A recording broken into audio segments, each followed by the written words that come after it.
Graduation day was supposed to be the happiest day of my life. For 4 long years, I had worked harder than I ever thought possible. While most of my classmates spent weekends partying or relaxing, I spent mine studying, working late shifts at a grocery store, and saving every dollar I could. My dream wasn't just to graduate, it was to prove something to my family. I wanted them to be proud of me. The morning of the ceremony arrived bright and warm, with the kind of sunlight that made everything feel hopeful. I carefully put on my cap and gown in the small apartment I had shared with 2 roommates during college. My hands shook slightly as I adjusted the tassel in the mirror. Today's the day, I whispered to myself. Before leaving, I checked my phone. There was a message from my mother sent late the night before. "We'll be there." Just those 3 words made me smile.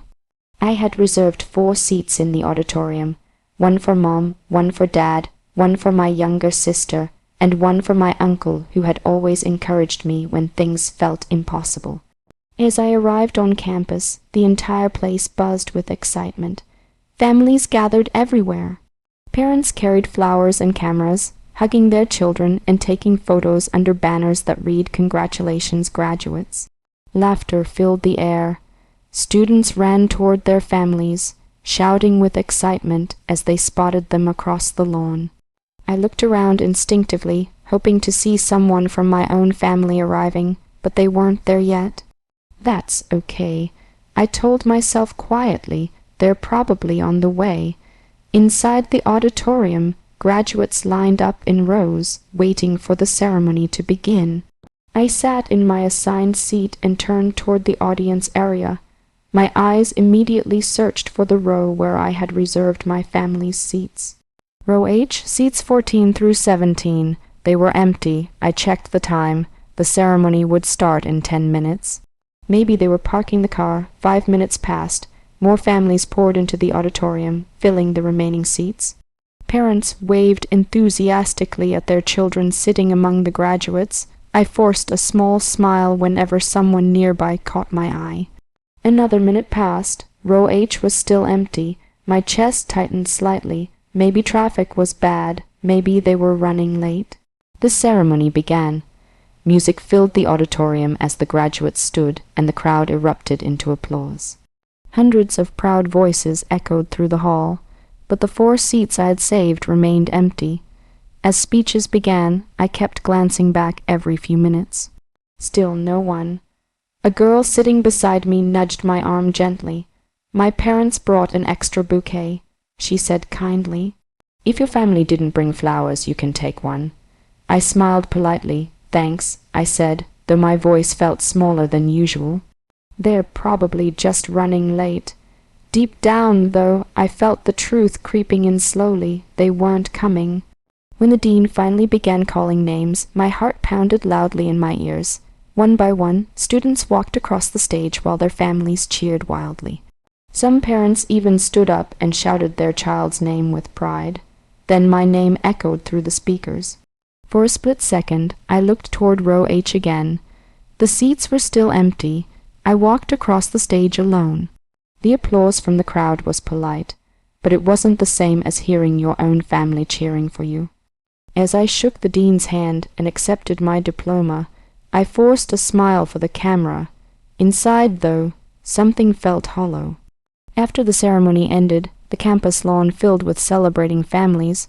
Graduates hugged their parents, took pictures, and laughed as they tossed their caps into the air. I stood off to the side holding my diploma, watching the celebrations happen all around me. My phone stayed silent. No messages, no calls, no explanations. After nearly an hour, I finally gave up waiting. I walked back to my apartment slowly, still wearing my cap and gown. That evening, I placed my diploma carefully on the small kitchen table and stared at it for a long time. 4 years of sacrifice, 4 years of hard work, and the people I wanted there the most hadn't even shown up. I tried telling myself they had a good reason, but deep down, an uncomfortable thought settled in my mind. If they couldn't show up for the most important day of my life, maybe I had never mattered to them as much as I believed. 2 days passed after graduation, and my phone remained silent. At first, I kept checking it every few minutes. I thought maybe my family was busy that day and would call later. Maybe something unexpected had happened. Maybe they had a good reason for missing the ceremony, but as the hours turned into days, the silence became harder to ignore. I replayed graduation day in my mind again and again. The empty seats, the cheering families around me, the quiet walk back to my apartment afterward. Every time I thought about it, a dull ache settled in my chest. By the second evening, I stopped expecting a call. I told myself it didn't matter anymore. I had graduated. I had achieved something important. Whether they were there or not shouldn't change that. Still, a small part of me wished they would say something. That night, while I was washing dishes in my tiny kitchen, my phone suddenly rang on the counter. I froze. The screen lit up with a name I had been waiting to see. Dad. My heart jumped with a mix of relief and nervous excitement. I quickly dried my hands and answered. "Hello? Hey?" My father said casually. There was no warmth in his voice, no excitement, nothing that suggested he was calling to celebrate. Still, I tried to sound cheerful. "Hi, Dad." A brief silence followed. For a moment, I expected him to say something like "Congratulations" or "We're proud of you." Instead, he sighed impatiently. "Listen, I need to talk to you about something." The words felt heavy. "Oh, okay," I replied carefully. "I'm in a bit of a situation right now." He continued. "A business deal didn't work out the way I expected." I leaned against the counter, trying to understand where this conversation was going. He continued speaking quickly. "I need about $8,000 to fix it, just temporarily. I figured you might be able to help." I blinked in confusion. $8,000? Yeah, he said casually. "You've been working during college, right? And now you've graduated. I assume you have some savings." For a moment, I couldn't find the right words. My father had just called me for the first time in days, and the first thing he mentioned wasn't my graduation. "It was money, Dad," I said slowly. "Did you get my invitation to the ceremony?" There was a pause on the other end of the line. "Yeah, we got it. You didn't come," I said quietly. He let out a small sigh. "We were busy that day." "Busy?" The word hit harder than I expected. "I saved seats for you," I continued. "I kept looking for you in the audience. Well, things came up," he replied. "You know how life is." My chest tightened. "Mom didn't call either," I said, "or my sister. No one meant anything by it," he said dismissively. Graduations happen all the time. Those 5 words felt like a punch to the stomach. Graduations happen all the time. 4 years of sleepless nights, 4 years of balancing classes and work just to afford tuition, and to him it was just another ordinary event. "But this one was mine," I said quietly. My father didn't respond. Instead, he cleared his throat. "So about the $8,000. I closed my eyes for a moment. It suddenly became clear why he had called. Not to apologize, not to celebrate, not even to ask how I was doing.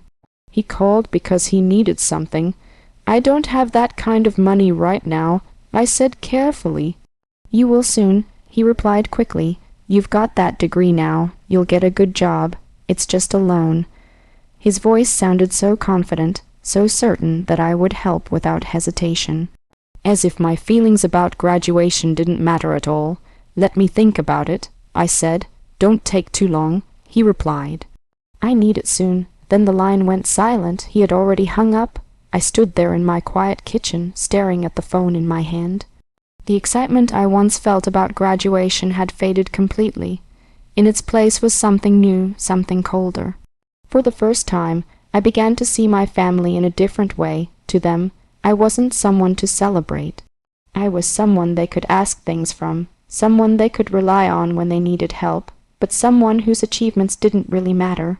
As I placed my phone back on the counter, a quiet thought crossed my mind. Maybe it was time for things to change. And maybe, just maybe, My father was about to learn that respect was worth far more than $8,000. The days after my father's phone call felt strangely quiet. At first, I kept replaying the conversation in my mind. The way he had brushed off my graduation. The way he had jumped straight to asking for $8,000 as if it were the most normal thing in the world. Part of me felt angry, another part felt disappointed, but more than anything I felt something slowly shifting inside me. For years I had tried to prove myself to my family.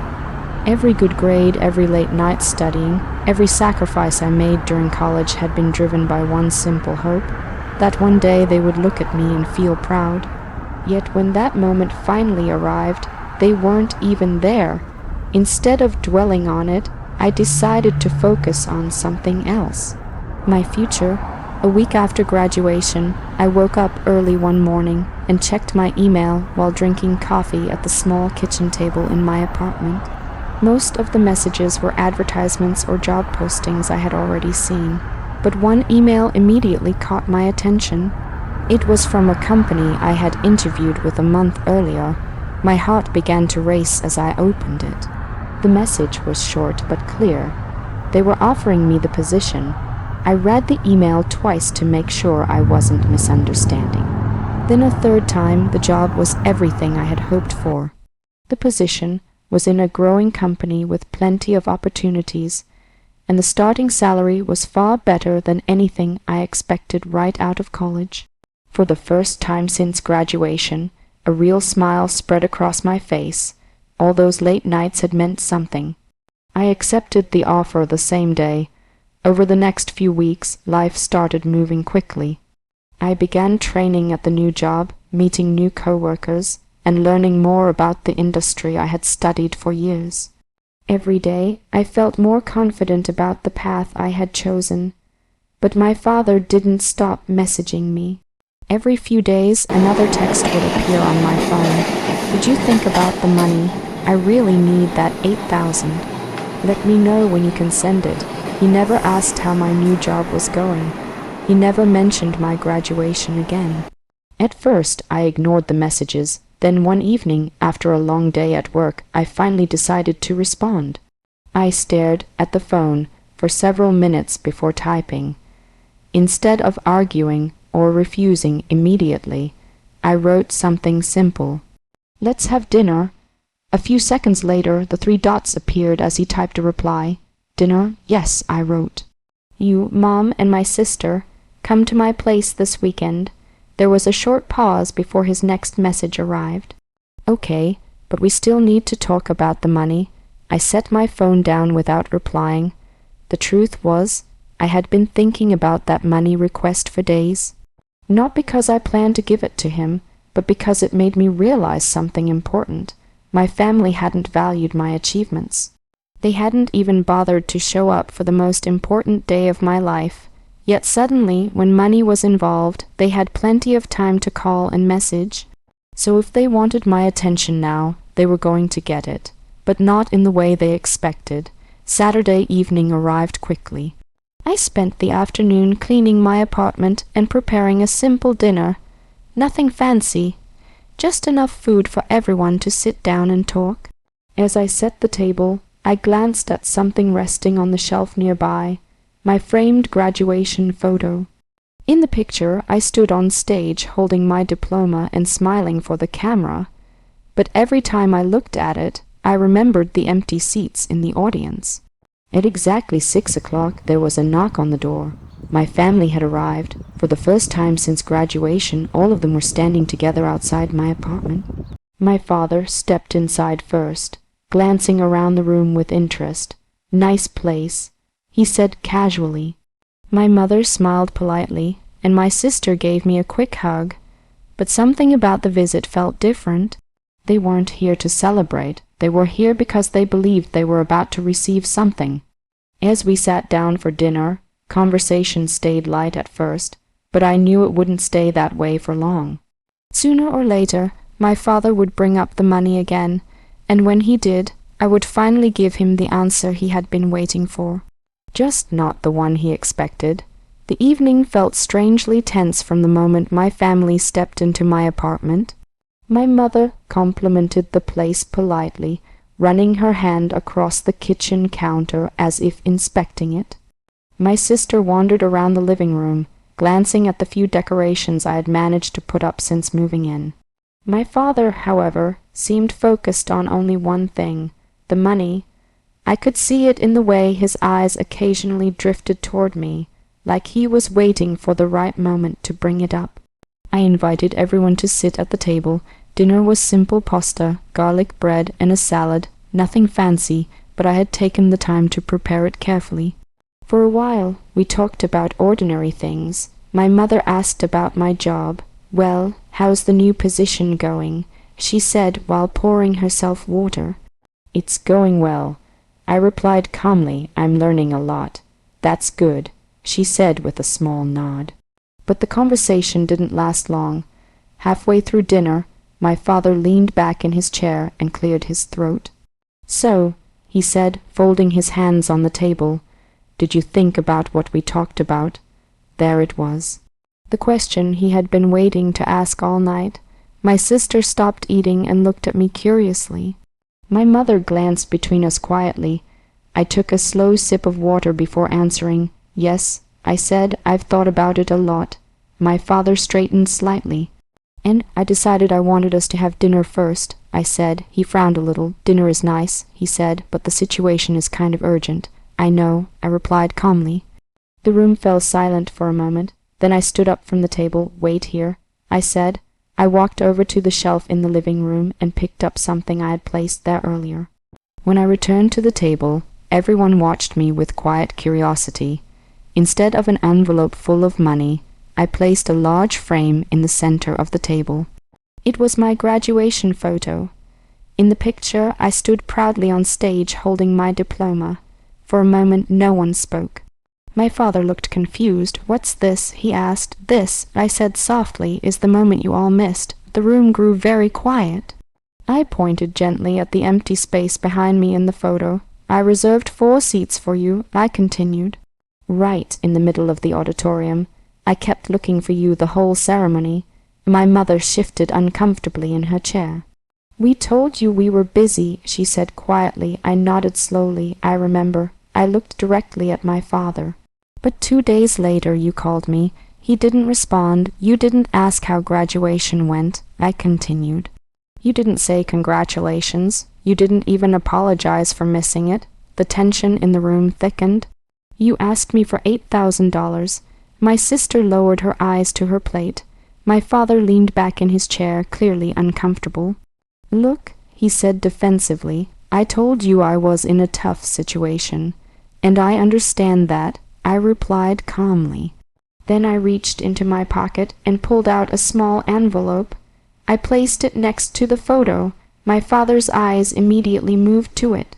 "Is that it?" he asked quickly. "Go ahead," I said. He opened the envelope. Inside was a single sheet of paper. He unfolded it slowly and read the words written across the page. "Respect is worth more than money." His expression changed. "You're not serious," he said. "I am," I replied. I rested my hands on the table and looked around at all of them.